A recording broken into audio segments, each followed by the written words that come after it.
January is more than halfway over, which means many of us have already started to stall out on our New Year's resolutions.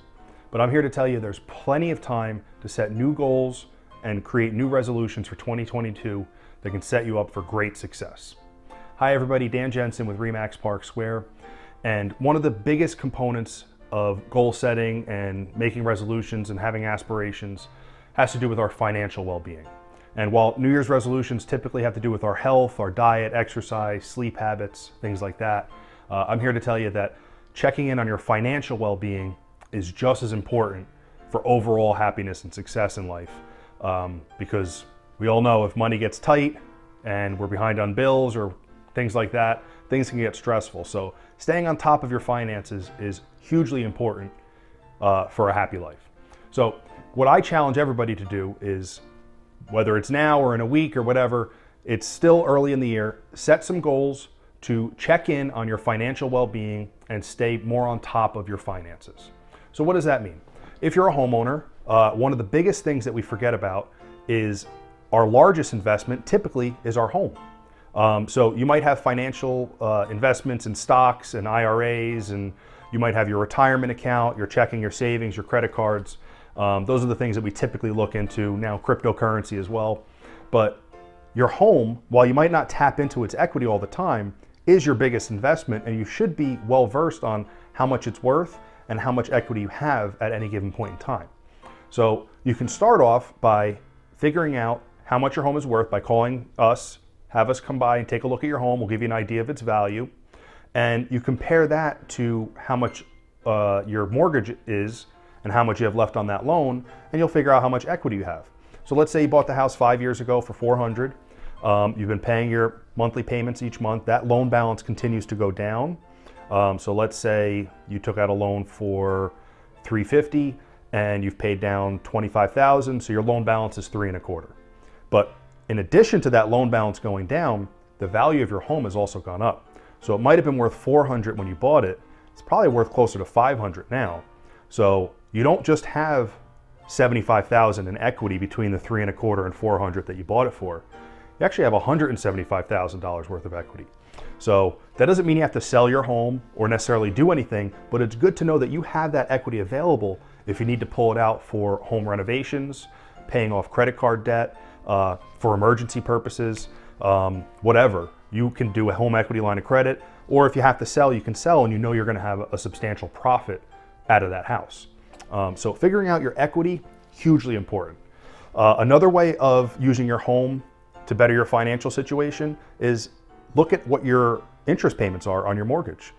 Especially if you only bought a couple of years ago and you still have many years left on the loan, it might be prudent to revisit a refinance and look at getting that rate down so your monthly payment gets down. Also, if you have a little bit left on your mortgage, let's say you're got 15 or 20 years left, you might want to refinance into a 50-year loan at a much lower rate than when you bought the house. So it's not just the equity in the home, it's what are your monthly payments and how much cash are you pulling out of pocket each month to pay down that debt and pay interest. Doesn't always work, it's not always the best move for everyone, but looking at a refinance or a home equity line of credit might be good for you depending on your financial situation. Also, you might want to pay attention to your taxes, especially those of us that have owned our homes for 20 plus years. The townships keep reassessing our homes every year, and that tax dollar amount keeps going up. And for some of us, if we don't pay attention to what we've been assessed at, we might be paying more than our fair share of taxes. There are instances where we visit a home and let's say it's a 3-bedroom cape that's probably worth $400. They're paying $15,000, $16,000 in taxes because they haven't paid attention to their assessment, which has gone up every single year, and maybe they haven't done updates to their home. Maybe it's not really worth what the town thinks. So revisiting your property taxes is another way of leveraging what your home is worth and being on top of your home's value and figuring out if you might be able to get reassessed and get that tax amount lowered. So that can save you some cash that way. So homeowners have multiple ways of saving money and staying on top of their financial well-being by using their home.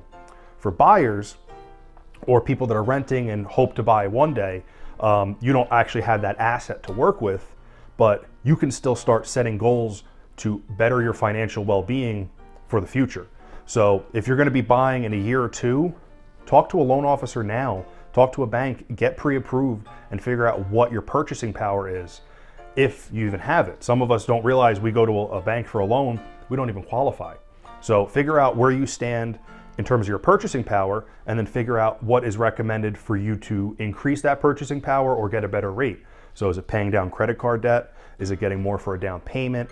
Is it, is it opening more credit card accounts to build a better credit history? There's a bunch of different ways that you can improve your finances as it pertains to buying a home. But if you wait until you're 2 months, 3 months away from wanting to buy, you're not going to have the time to do that. And if it does, have to do with paying down debt and figuring out how you can decrease your monthly payments on your subscription services, your credit card debt, things like that, there are plenty of apps that'll help you do that. Truebill is one of the more popular ones. It has a free option. You can figure out, oh, I'm paying for 3 different Netflix accounts. I'm paying for 2 Hulu accounts. I got a subscription to SiriusXM that I don't use. Figure out where you're losing some money and how you can save some cash that will obviously decrease your monthly payments and put more cash in your savings account.